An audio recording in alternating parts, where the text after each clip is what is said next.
मंडळी, यंदाच्या लोकसभेला पश्चिम महाराष्ट्रात सगळ्यात जास्त कोणता मतदारसंघ चर्चेत राहिला असेल तर तो म्हणजे माढा. होय नाही म्हणत म्हणत निवडणुकीच्या तोंडावर मोहिते पाटील घराण्यातील धैर्यशील मोहिते पाटलांनी शरद पवार गटात प्रवेश केला आणि तुतारी हाती घेतली.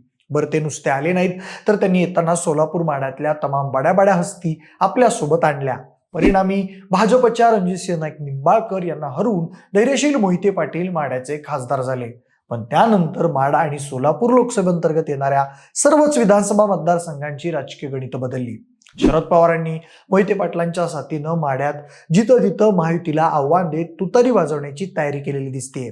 त्याचीच एक झलक काल पुन्हा एकदा फलटण विधानसभा मतदारसंघात पाहायला मिळाली. अजितदादांनी ज्यांचं तिकीट जाहीर केलं होतं ते विद्यमान आमदार दीपक चव्हाण अजितदादांची साथ सोडून शरद पवार गटात सामील झाले. तर फलटणवर वचक ठेवून असणारे रामराजे नाईक निंबाळकर यांचे बंधू संजीवराजे नाईक निंबाळकर आणि त्यांचे सुपुत्र अनिकेत निंबाळकर हे देखील शरद पवार गटात दाखल झाले. त्यामुळं आता फलटण विधानसभेला माढा लोकसभेची पुनरावृत्ती होऊन तुतारी वाजणार अशा चर्चा सुरू झाल्यात. या दोन दिग्गज नेत्यांच्या इन्कमिंगनं फलटणचं राजकारण कसं बदललंय त्याचाच घेतलेला हा सविस्तर आढावा. नमस्कार, मी प्रथमेश आणि तुम्ही पाहताय विषयच भारी. मंडळी, येत्या काही तासात महाराष्ट्र विधानसभेची घोषणा कधीही होऊ शकते. आचारसंहिता लागल्यावर सरकारला कोणताही निर्णय घोषित करता येत नाही. त्यामुळं कालच आचारसंहितेच्या काही तासांआधी राज्यपाल नियुक्ती आमदारांचा रखडलेला विषय महायुतीनं मार्गी लावल्याचं बोललं जात आहे. म्हणजे आता विधानसभा निवडणुकीचं बिगुल वाजतंय हे कन्फर्म आहे. त्या धर्तीवर लोकसभेनंतर फलटण मधली बदललेली राजकीय हवा पाहून काल रामराजे यांचे बंधू संजीवराजे आणि विद्यमान आमदार दीपक चव्हाण यांनी अजित पवारांची साथ सोडून शरद पवारांच्या पक्षाची वाट धरली. खर तर स्वतः रामराजे शरद पवार गटात जाणार अशी चर्चा होती. 3-4 वेळा तशी म्हणीची इच्छा आणि खतखत सुद्धा बोलून दाखवली. पण 2 दिवसांपूर्वी अजितदादांच्या स्टेजवर रामराजे दिसले. त्यामुळे दादांनी त्यांची समजूत काढलेली दिसतीये. पण कार्यकर्त्यांच्या आग्रहापुढे रामराजे किती दिवस अजितदादा गटात दम धरणार हे पाहणं औत्सुक्याचं ठरणार आहे. खरं तर लोकसभा निवडणुकीत माहितीकडून रणजितसिंह निंबाळकर यांना माढा लोकसभेचं तिकीट जाहीर झालं. तेव्हापासूनच रामराजे आणि त्यांच्या मर्जीतील सर्व नेते कार्यकर्त्यांमध्ये नाराजी दिसून येत होती. कारण माढ्यातून रामराजेंचे बंधू संजीवराजे नाईक निंबाळकर यांना तिकीट मिळावं अशी त्यांची इच्छा होती.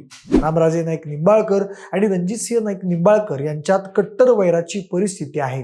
त्यामुळंच तेव्हाच रामराजेंनी उघडपणे ती नाराजी बोलूनही दाखवली होती.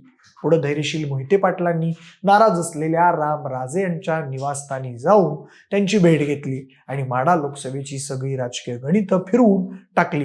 रामराजे यांनी अगदी उघडपणे महायुतीशी बंडखोरी करून महाविकास आघाडीचे उमेदवार धैर्यशील मोहिते पाटील यांच्या मागे त्यांची ताकद उभी केली आणि त्यानंतर ते सातत्यानं शरद पवारांसोबत जाण्याचे संकेत देत होते.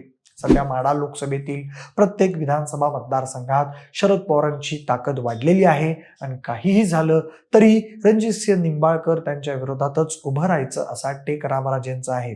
आणि म्हणूनच त्यांनी फलटणचे विद्यमान आमदार दीपक चव्हाण आणि त्यांचे बंधू संजीवराजे नाईक निंबाळकर यांना शरद पवार गटात धाडलं असल्याची चर्चा आहे. तसं पाहिलं तर विद्यमान आमदार दीपक चव्हाण हे रामराजे निंबाळकर यांच्या मर्जीतले नेते मानले जातात. काल पक्ष प्रवेशावेळी बोलताना ते म्हणाले, आम्ही अजित पवारांसोबत गेलो कारण जेवढा आदर पवार साहेबांबद्दल आहे तेवढाच आदर आम्हाला अजितदादांबद्दल पण आहे. परंतु दादांकडे आमच्या आजाराचं औषध नाहीये अशा शब्दात पक्ष सोडण्याचं कारण आमदार दीपक चव्हाण यांनी सांगितलंय. खरं तर महायुतीत ज्याचा आमदार त्याची जागा असं अलिखित सूत्र ठरलं होतं. त्यामुळे फलटणमधून पुन्हा एकदा आमदार दीपक चव्हाण यांनाच उमेदवारी मिळणार हे निश्चित होतं. परंतु लोकसभेनंतर मतदारसंघातलं फिरलेलं वारं बघता दीपक चव्हाण यांच्या मनात पक्ष बदलाविषयी चलबिचल सुरू होती. हे समजल्यानंतर अजित पवार यांनी थेट फोनवरूनच जनतेसमोर दीपक चव्हाण यांची उमेदवारी जाहीर केली. परंतु उमेदवारी जाहीर केल्याच्या 15 दिवसातच त्यांनी मनगटावरील घड्याळ सोडून तुतारी फुंकण्याचा निर्णय घेतला. दीपक चव्हाण म्हणाले, राष्ट्रवादीच्या स्थापनेपासून मी पक्षात कार्यकर्ता म्हणून काम करतोय. पक्षानं मला 2009ला फलटणमधून लढण्याची संधी दिली. तेव्हापासून आजपर्यंत फलटणचं प्रतिनिधित्व करतो आहे. मधल्या काळात जेव्हा पक्षात फूट पडली तेव्हा कुणाकडे जायचं हे धर्मसंकट आमच्यासमोर होतं. तेव्हा आम्ही अजित पवारांसोबत गेलो. लोकांच्या विकासाच्या मागण्या होत्या. जनतेचे प्रश्न सोडवण्यासाठी रामराजेंच्या निर्णयामुळे आम्ही अजित पवारांसोबत गेलो. मात्र इथलं स्थानिक भाजप नेतृत्व आणि आमच्यात प्रचंड मतभेद आहेत. राज्याच्या भाजप वरिष्ठ नेतृत्वाकडून त्यांना ताकद मिळत आहे. त्याचा वापर करून स्थानिक नेतृत्व आमच्या कार्यकर्त्यांची मुस्कटदाबी करत आहेत. आमच्या या दुखण्यावर अजित पवार काहीच करू शकले नाहीत असं दीपक चव्हाण म्हणाले. आमच्या अडचणी आम्ही अजित पवार यांच्या कानावर घातल्या होत्या. त्यांच्याकडे आमच्या व्यथाही मांडल्या होत्या. त्यांनी आमच्या प्रश्नांची दखल का घेतली नाही याची आम्हाला कल्पना नाही. अजितदादांच्या पक्षाचा मी राजीनामा मेल केला आहे. उद्या प्रत्यक्ष राजीनामा देणार आहे असंही दीपक चव्हाण म्हणाले. दीपक चव्हाण यांच्यासह सातारा जिल्हा परिषदेचे माजी अध्यक्ष संजीवराजे नाईक निंबाळकर यांनी देखील शरद पवार गटात प्रवेश करताना जोरदार फटकेबाजी केली. ते म्हणाले, रामराजे, रघुनाथराजे आणि माझं राजकारण हे अपक्ष म्हणून सुरू झालं होतं. राष्ट्रवादी काँग्रेस शरद पवार साहेबांसोबत जाण्याचा निर्णय झालाय.